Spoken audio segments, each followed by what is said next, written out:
the Medical Cannabis Minute, presented by CannabisExpertMD.com.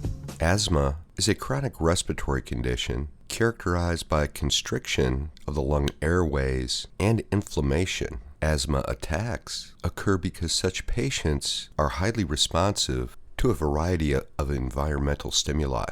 Difficulty breathing and wheezing are the main symptoms. THC is a bronchodilator and can help relieve airway constriction associated with asthma. CBD has anti-inflammatory effects that can reduce some of the inflammation in the airways associated with asthma. The terpenes, pinene, beta-caryophyllene, limonene, and terpinol will also be beneficial in asthma patients.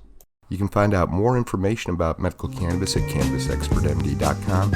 We're also available on YouTube, Instagram, Facebook, and Twitter under Cannabis Expert.